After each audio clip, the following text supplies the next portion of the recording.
नमस्कार, good morning all of you. आप सभी का एक बार फिर से स्वागत है अपनी इस ऑनलाइन क्लास में। कल तक हमने बात की थी कुछ विशिष्ट प्रयोजन डायोड की, जिसमें हमने पहला विशिष्ट प्रयोजन डायोड है जो कि जेनर डायोड था, उसके बारे में हमने अध्ययन कर लिया था। उस स्पेसिफिक डायोड के अपने आगे की कैटेगरी में नंबर आता है फोटो डायोड का। तो आइए आज अपने बात करेंगे फोटो डायोड के बारे में, और उसके पश्चात अपने देखेंगे कि प्रकाश उत्सर्जक डायोड यानी कि एलईडी क्या होता है। तो फोटो डायोड एक्चुअली कहते किसे हो? फोटो डायोड एक ऐसा डायोड होता है जिसके अंदर धारा में परिवर्तन फोटोन के आपतन के कारण होता है। मतलब कि यदि एक डायोड के ऊपर फोटोन का आपतन करवाया जाए, फोटोन रूपी प्रकाश का आपतन करवाया जाए, तो उस डायोड में प्रवाहित होने वाली धारा में परिवर्तन हो जाता है, और इस डायोड को अपने किसी भी बाह्य विद्युत परिपथ में उत्क्रम बायस में संयोजित करते हैं। तो फोटो डायोड का स्ट्रक्चर यानी कि प्रतीक चिन्ह कैसा होता है? फोटो डायोड के प्रतीक चिन्ह में कुछ ऐसी व्यवस्था होती है। तो ये अपने पास एक सिंपल डायोड हो गया। इस डायोड के ऊपर अपने फोटोन का इस प्रकार से आपतन रिप्रेजेंट कर दें, कुछ ऐसा सिस्टम। ये अपने पास है फोटोन, तो ये पूरा स्ट्रक्चर होगा वो फोटो डायोड का एक प्रतीक चिन्ह होगा। अब फोटो डायोड मोस्टली क्या काम करेगा? ये फोटोन का अवशोषण करेगा, संसूचन करेगा, यानी कि ये प्रकाश के संसूचन का मुख्य कार्य करता है।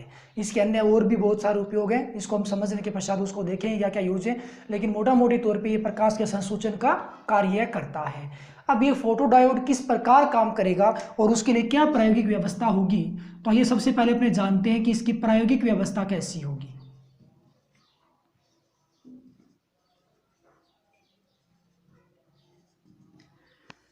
ओके, तो इसमें एक तो आपको ये ध्यान रखना है कि इसका प्रतीक चिन्ह ये हो गया। दूसरा ये ध्यान रखना है कि इसको हमें किसी भी विद्युत परिपथ में उत्क्रम बायस यानी कि पश्च बायस में संयोजित करने वाले हैं। तो सबसे पहले अपने पास एक फोटो डायोड है,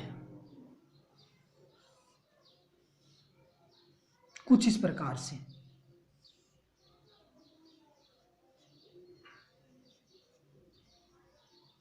और यहां पे हमने आपतन करवाया किसका? फोटोन का। इसको हमें जोड़ना है उत्क्रम बायस में, तो अपने पास यहाँ पे एक बैटरी होगा, और बैटरी उत्क्रम बायस देने के लिए ये टर्मिनल नेगेटिव होना चाहिए, ये पॉजिटिव होना चाहिए। ओके, यहाँ इसके अंदर जो भी करंट फ्लो होगा फोटोन के आपतन के कारण, उस अधिक करंट के कारण ये जल के नष्ट न हो, इसके लिए यहाँ पे एक प्रतिरोध R संयोजित कर दिया जाता है। और कितनी करंट फ्लो हो रहा है, कितनी धारा प्रवाहित हो रही है, उसको मापने के लिए हम यहाँ पे एक माइक्रो एमीटर लगा देते हैं। तो ये सिंपल सी एक व्यवस्था हो गई है, फोटो डायोड की प्रायोगिक व्यवस्था हो गई है। अब फोटोन के आपतन के कारण इसमें करंट फ्लो में परिवर्तन क्यों होगा, उसको समझने के लिए अपने डायोड को कुछ इस प्रकार से लेते हैं स्ट्रक्चर के रूप में, जिसे अपने भली भांति समझ पाए। ये हो जाएगा इसका अवक्षय क्षेत्र, ये P प्रकार है और ये N प्रकार है। P भाग की ओर नेगेटिव होता है, ऋण आयन होता है, और N भाग की ओर धन आयन विद्यमान रहता है। और P को कैसे रिप्रेजेंट करोगे? नेगेटिव पर होल। और कुछ एक होल हैं वो मुक्त अवस्था में आएंगे। इसी प्रकार पॉजिटिव पर इलेक्ट्रॉन, और कुछ एक इलेक्ट्रॉन है वो मुक्त अवस्था में आएंगे। और यहाँ पे हमने दो टर्मिनल संयोजित कर दिए, तो ये बन गया अपने पास पीएन संधि डायोड। अब क्या करोगे? फोटोन का आपतन रिप्रेजेंट करोगे। फोटोन का आपतन रिप्रेजेंट होता है हमेशा अवक्षय क्षेत्र पे। कहाँ? अवक्षय क्षेत्र पे। तो हमने यहाँ पे फोटोन का आपतन है वो रिप्रेजेंट कर दिया। तो ये है जी अपने पास फोटोन। अब इसको हम उत्क्रम बायस प्रदान करते हैं, तो उत्क्रम बायस प्रदान करने के लिए अपने पास एक बैटरी होगा। P को जोड़ोगे निम्न विभव के साथ यानी कि नेगेटिव के साथ, तो ये कौन सा बायस बन चुका है? ये बन चुका है उत्क्रम बायस। ओके, तो सिंपल इसकी प्रायोगिक व्यवस्था इस प्रकार की है। आइए बात करते हैं कि फोटोन के आपतन के कारण इसमें करंट फ्लो किस प्रकार से परिवर्तित होता है। तो एक्चुअल में क्या होगा कि सबसे पहले ये जुड़ा होता है उत्क्रम बायस में। कौन से बायस में? उत्क्रम बायस में। और जैसा कि हम ये जानते हैं कि उत्क्रम बायस में जब भी कोई भी डायोड व्यवस्थित होता है तो उसके अंदर करंट फ्लो नहीं होता, या यूं कह सकते हो नगण्य मान की, अति अल्प मान की धारा प्रवाहित रहती है। अब क्या होगा, एक बार के लिए मैंने ये माना कि फोटोन का आपतन नहीं हो रहा है, तो सिंपल नॉर्मली लगभग 0 मान की करंट धारा प्रवाहित होने वाली है इसके अंदर। ओके, और किस कारण से होगी, उत्क्रम बायस में जो करंट फ्लो होता है वो किसके कारण होता है, वो होता है अल्पसंख्यक आवेश वाहक के कारण। किसके कारण, अल्पसंख्यक आवेश वाहक। ओके, जैसा कि हम जानते हैं कि करंट फ्लो उन कणों के कारण होता है जो संधि तल की ओर विचलित होते हैं। तो इस उत्क्रम बायस में p भाग का इलेक्ट्रॉन और n भाग का होल, ये दोनों अपने अपने भाग में अल्पसंख्यक हैं और ये संधि तल की ओर गति करेंगे। तो अल्पसंख्यक आवेश वाहक के संधि तल की ओर विचलन के कारण या गति के कारण जो धारा उत्पन्न होगी वो अपवहन धारा होगी, और उत्क्रम बायस में अपवहन धारा ही प्रवाहित होती है। अब क्या होगा, स्टार्टिंग में हमने माना या समझा कि फोटोन का जब आपतन नहीं करवाया था तो इनके कारण अति अल्प मान की या नगण्य मान की या 0 मान की धारा प्रवाहित हो रही है, ऐसा अपने मान सकते हैं। अब अपने इसके ऊपर फोटोन का आपतन करवाएंगे, तो जब हम इसमें फोटोन का आपतन करवाएंगे उस केस में क्या होगा कि फोटोन का आपतन करवाते ही ये जो फोटोन रूपी प्रकाशिकीय ऊर्जा है, कौन सी ऊर्जा, जो प्रकाशिकीय ऊर्जा है, वो क्या करेगी, वो ऊर्जा इस पूरे पीएन संधि डायोड को समान रूप से मिलेगी। तो ये जो बैटरी है जिसके लिए विभव बल हमने E मान रखा है, इस बैटरी का प्रभाव इन होल और इलेक्ट्रॉन के आबंध पे पड़ना है, लेकिन हम लगातार वोल्टा को बढ़ा नहीं रहे हैं। हम क्या करेंगे, फोटोन का आपतन करवा रहे हैं, प्रकाशिकीय ऊर्जा ये ग्रहण करता है। प्रकाशिकीय ऊर्जा ग्रहण करने के कारण इसके अंदर के भाग, इसके अंदर के जो भी होल और इलेक्ट्रॉन के आबंध हैं, जो सहसंयोजक बंध हैं, वो टूटना शुरू हो जाते हैं। क्योंकि एक्चुअल में क्या होता है कि जब भी हम किसी भी परमाणु को बाह्य ऊर्जा प्रदान करते हैं, फोटोन रूपी ऊर्जा मान लो, बाह्य ऊर्जा प्रदान करते हैं, तो जो संयोजी बैंड का इलेक्ट्रॉन होता है वो कहाँ चला जाता है, मुक्त अवस्था में आ जाता है। तो संयोजी बैंड का इलेक्ट्रॉन कहाँ जाएगा, मुक्त अवस्था में आएगा। यहाँ भी कुछ ऐसा ही होता है कि इस पीएन संधि डायोड के अंदर जो भी संयोजी बैंड के इलेक्ट्रॉन होते हैं, यानी कि जो सहसंयोजक बंध बनाने वाले इलेक्ट्रॉन होते हैं, वो मुक्त अवस्था में आना शुरू हो जाते हैं। और मुक्त अवस्था में आएंगे मतलब ये होल और इलेक्ट्रॉन आबंध हैं वो आपस में टूटने वाले, ब्रेक होने वाले। उस केस में क्या हो जाएगा कि ये नेगेटिव टर्मिनल है। एक बार के लिए मैं समझने के लिए इसको ब्रेक कर लेता हूँ अलग अलग, कि एक तो बन गया अपने पास इलेक्ट्रॉन और एक बन गया अपने पास होल, ये दोनों पृथक पृथक हो गए। अब क्या होगा, नेगेटिव के कारण ये इलेक्ट्रॉन प्रतिकर्षित होगा कुछ ऐसे, और इस नेगेटिव के कारण ये होल इधर आकर्षित होगा कुछ ऐसे। तो यहाँ पे नेगेटिव जो कण है पी भाग में इलेक्ट्रॉन है वो अपने भाग में अल्पसंख्यक है और वो संधि तल की ओर गति कर रहा है। तो धारा किसी कारण प्रवाहित होनी चाहिए, इलेक्ट्रॉन के कारण। ओके, एन भाग की भी अपने बात करें तो इसको भी एक बार के लिए पृथक पृथक कर देता हूँ। चलो मैंने होल और इलेक्ट्रॉन को पृथक पृथक कर दिया, तो पॉजिटिव के कारण ये होल तो इधर गति करेगा और ये इलेक्ट्रॉन इधर गति करेगा। तो उस केस में क्या होगा, ये होल इधर आ रहा है, एन भाग में होल कौन है, अल्पसंख्यक आवेश वाहक है, इलेक्ट्रॉन पी भाग में कौन है, अल्पसंख्यक आवेश वाहक है। कहने का मतलब ये हो गया कि जिन कणों के कारण धारा प्रवाहित हो रही थी वो स्वतंत्र रूप से अधिक संख्या में आ गए हैं। क्यों, क्योंकि फोटोन का हमने आपतन करवाया जिसके कारण ये आबंध है वो टूटना शुरू हो चुके हैं और ये मुक्त अवस्था में लगातार आना शुरू कर दिए हैं। और यदि हम फोटोन की तीव्रता को बढ़ा दें, फोटोन की मात्रा को बढ़ा दें, आपतित होने वाली ऊर्जा को बढ़ा दें, उस केस में और भी आबंध टूटेंगे, जिसके कारण ये जो अल्पसंख्यक है अपने अपने भाग में, ये इस भाग में इलेक्ट्रॉन और इस भाग में होल, उनकी संख्या और अधिक बढ़ती जाएगी। क्योंकि आबंध टूटेगा तो ये संख्या बढ़ती जाएगी तो ये अधिक संधि तल की ओर विचलित होंगे, जिसके कारण धारा के मान में क्या होगी, वृद्धि होगी। तो यहाँ पे संख्या जो बढ़ रही है वो अल्पसंख्यक आवेश वाहकों की भी बढ़ रही है। उस केस में अल्पसंख्यक आवेश वाहक अधिक संख्या में संधि तल की ओर जा रहे हैं, तो इनके कारण जो प्रवाहित होती है धारा, अपवहन धारा, उसके मान में क्या हो जाती है, वृद्धि हो जाती है, यानी कि इसकी चालकता बढ़ जाती है। तो प्रकाश के आपतन के कारण इसकी चालकता बढ़ी है और उसकी चालकता को बढ़ने को क्या कहते हैं, प्रकाशिकीय चालकता कहते हैं। क्या कहेंगे, प्रकाशिकीय चालकता। किसे कहोगे प्रकाशिकीय चालकता? फोटोन के आपतन के कारण अपवहन धारा के मान में वृद्धि हो जाती है, जिसके कारण पीएन संधि डायोड की चालकता बढ़ जाती है। इस चालकता को बढ़ने को ही प्रकाशिकीय चालकता कहेंगे। शॉर्ट एंड स्वीट, प्रकाश के आपतन के कारण चालकता के बढ़ने को क्या कहोगे? प्रकाशिकीय चालकता कहोगे। तो हमने यहाँ पे क्या देखा कि लगातार फोटोन का यदि हम आपतन करवाते हैं तो यह बंध टूट जाते हैं, अल्पसंख्यक आवेश वाहक अधिक संख्या में संधि तल की ओर विचलित होते हैं, जिसके कारण धारा के मान में लगातार वृद्धि होती है, चालकता बढ़ जाती है। तो कुल मिलाकर के बात ये हो गई कि फोटोडायोड एक ऐसा डायोड होता है जिस पर फोटोन का जब आपतन करवाया जाता है तो इसकी चालकता यानी कि धारा में वृद्धि होती है। तो उसी डायोड को अपने क्या कहते हैं? फोटोडायोड कहते हैं। अब अपने क्या करें कि जो भी फोटोन आपतन हो रहा है उस फोटोन की एक नियत आवृत्ति पर तीव्रता को अपने बढ़ाते हैं, तो फिर ग्राफ कैसा बनेगा? पहली बात तो ये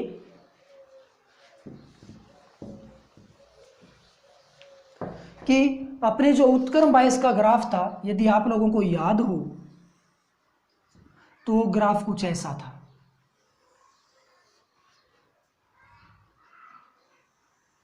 इस प्रकार से, और ये था उत्क्रम वोल्टता और ये था उत्क्रम धारा और इसका मात्रक था माइक्रो एम्पियर। ये अपने पास उत्क्रम बायस का ग्राफ था। अब इसी ग्राफ को अपने मैनेज करेंगे। कब? आवृत्ति को नियत रखना है। फोटोन की आवृत्ति को आप क्या रखोगे? फोटोन की आवृत्ति को नियत रखोगे, जबकि तीव्रता को आप लगातार बढ़ाओगे।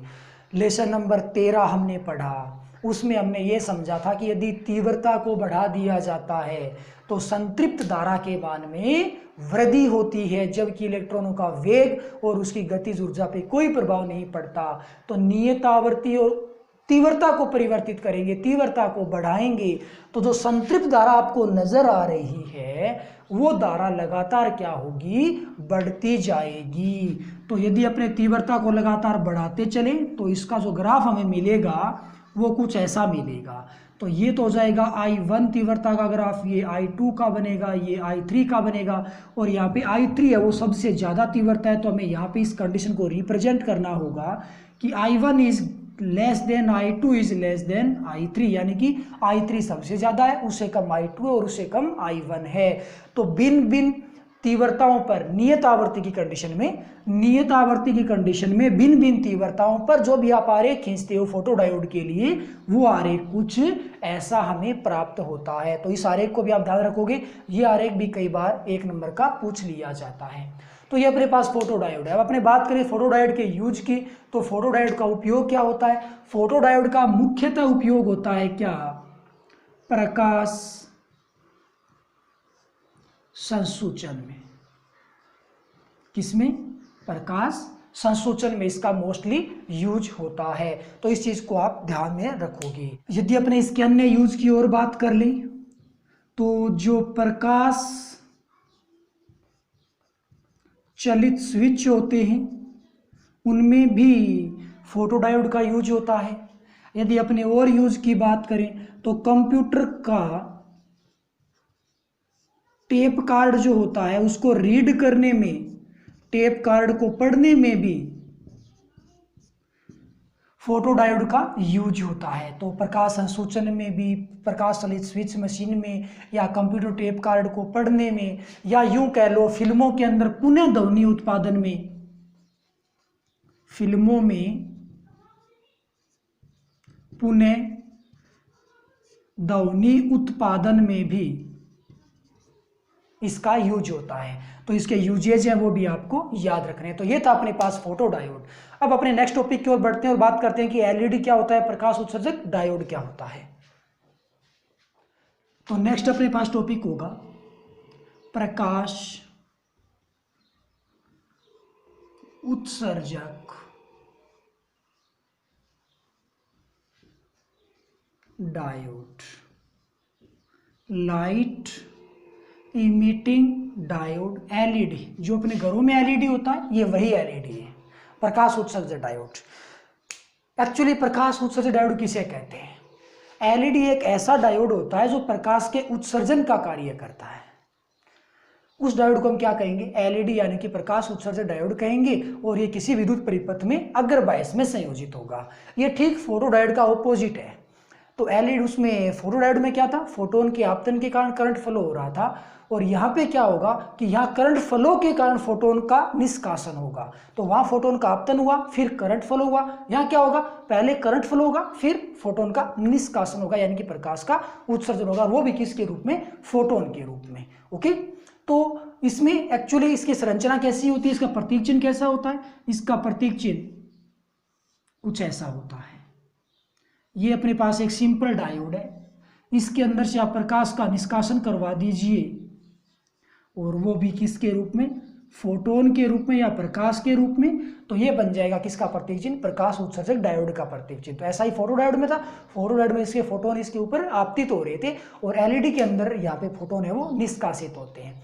अब इसका मुख्य कार्य क्या हो गया, ये प्रकाश के उत्सर्जन का कार्य करने वाला है, ये इसका मोटा मोटी तौर पे यूज होता है। तो अब अपनी बात करते हैं कि प्रकाश का उत्सर्जन किस प्रकार करेगा, यानी कि जो अपने पास विद्युत ऊर्जा होगी वो प्रकाश ऊर्जा में किस प्रकार परिवर्तित होगी, उसके लिए क्या प्रायोगिक व्यवस्था रहने वाली है। तो सबसे पहले अपने बात करेंगे इसकी प्रायोगिक व्यवस्था की।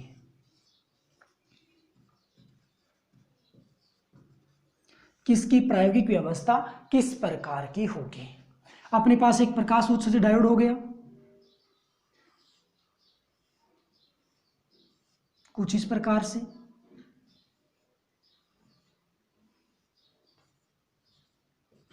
और यहां पे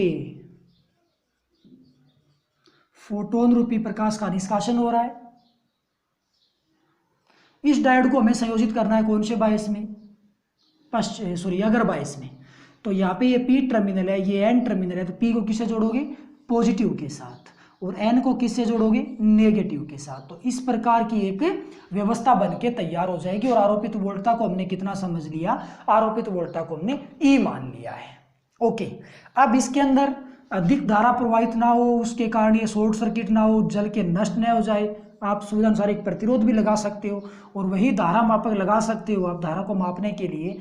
मतलब यहाँ पे अभी अगर 22 में है तो धारा मापक किस प्रकार का लगेगा, मिली एमीटर लगेगा। अगर 22 में मिली एमीटर लगता है और पश्च 22 में माइक्रो एमीटर लगता है। ये सिंपल से एक व्यवस्था हो गई। लेकिन इसकी क्रियाविधि को समझने के लिए अपने पास स्ट्रक्चर वो कुछ ऐसा होगा।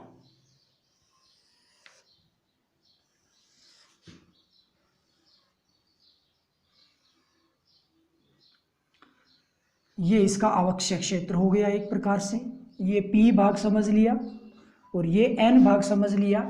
P भाग की ओर ऋण आयन विद्यमान होता है और N भाग की ओर धन आयन विद्यमान होता है, ऐसे कुछ सिस्टम है। तो यहाँ P को कैसे रिप्रेजेंट करोगी, नेगेटिव पर होल।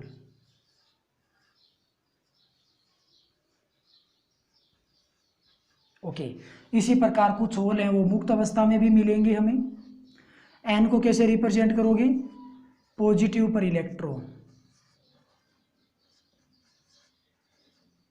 कुछ ऐसा सिस्टम हो गया।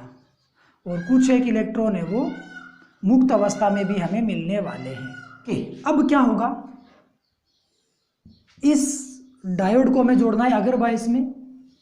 तो अगर बायस में जोड़ने के लिए पी भाग को आपने सिंपल पॉजिटिव से जोड़ दिया और एन भाग को सिंपल जोड़ दोगे नेगेटिव के साथ। और आवश्यकता अनुसार यदि जरूरत है तो ही आप यहाँ पे एक प्रतिरोध लगा दो, और जरूरत है यदि धारा मापना भी चाहते हो परिपथ की तो यहाँ पे आप मिली एमीटर लगा दो।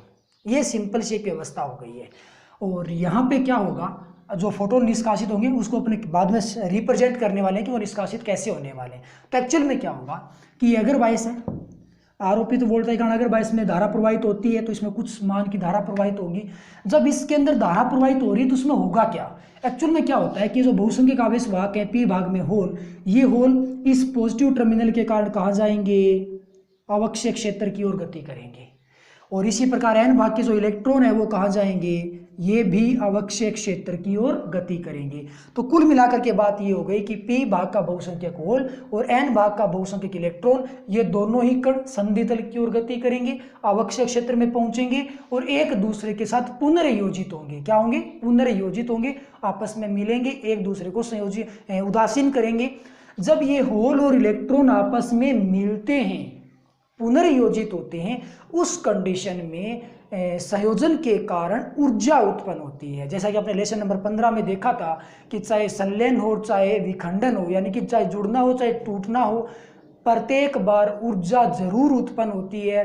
ठीक प्रोसेस यहाँ भी ऐसा ही होता है कि जब भी होल और इलेक्ट्रॉन आपस में युग्मित होते हैं, आपस में पुनर्संयोजित होते हैं, पुनर्योजित होते हैं, उस केस में यहाँ पे ऊर्जा उत्पन्न होती है। तो जैसे ही ये होल और इलेक्ट्रॉन अवक्षय क्षेत्र के अंदर आकर के यहाँ मिलेंगे, मिलने के कारण यहाँ पे क्या उत्पन्न होगी, अवक्षय क्षेत्र के अंदर ऊर्जा उत्पन्न होगी। क्या उत्पन्न होगी, ऊर्जा।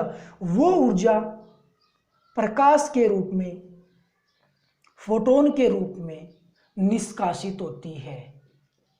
किसके द्वारा, अवक्षय क्षेत्र के द्वारा। तो ऊर्जा है वो किसके पास है, ऊर्जा है वो अवक्षय क्षेत्र के अंदर उत्पन्न हुई है, और ये ऊर्जा प्रकाश ऊर्जा के रूप में, फोटोन के रूप में वो निष्कासित हो जाती है। यानी कि जो डायोड होता है वो प्रकाश का उत्सर्जन का कार्य करता है। ऐसा ही अपने घरों में जो एलईडी होते हैं उसके अंदर भी होता है। तो एलईडी के अंदर जो भी सिस्टम होता है जो कि अपने सेमीकंडक्टर यानी कि अर्धचालक पदार्थों का बना होता है, उसके अंदर भी होल और इलेक्ट्रॉन जब आपस में युग्मित होते हैं तो उस केस में वो प्रकाश का उत्सर्जन करते हैं। और हम ये भी जानते हैं कि अपने जो घर के एलईडी है वो अलग अलग वोल्ट के होते हैं, कोई कम रोशनी देता है, कोई ज़्यादा रोशनी देता है।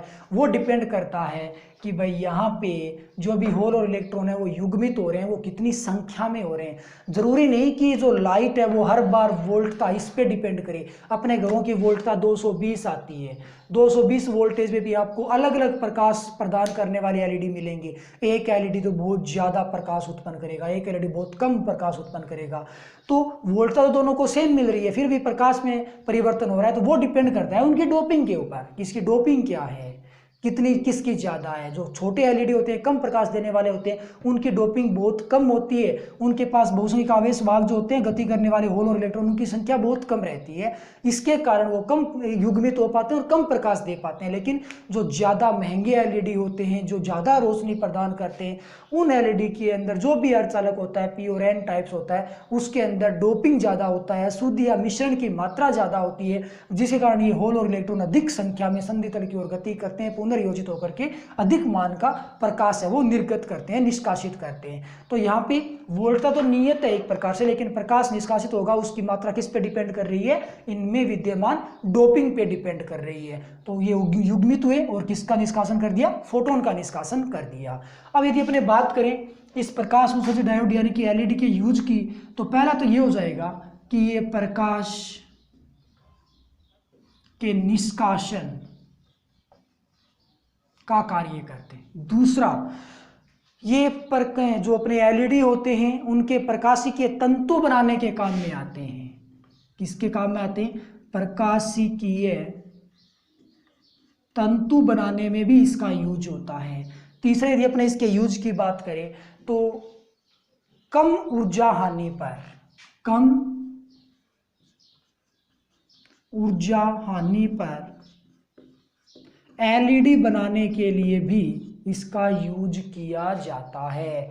कम ऊर्जा हानि पर एलईडी बनाने के लिए इसका यूज होता है। और चौथा, सप्तखंड प्रदर्शन इकाई में, सप्तखंड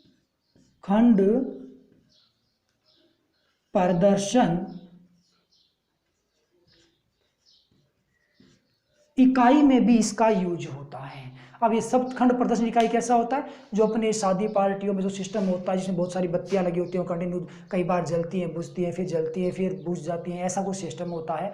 तो वो होता है सप्तखंड प्रदर्शन इकाई, जो कि प्रदर्शनी के लिए यूज में ली जाती है। तो वहाँ पे भी इस प्रकार की व्यवस्था का उपयोग यानी कि एलईडी है वहाँ पे काम में लिए जाते हैं, जो एक टाइमर के अकॉर्डिंग टाइम से लगातार काम करती रहती है। तो ये जो अपने पास यूज आ रहे हैं वो किसके हो गए, एलईडी के। तो आप इनके एलईडी और फोटोडायोड के दोनों के यूज जरूर याद रखोगे।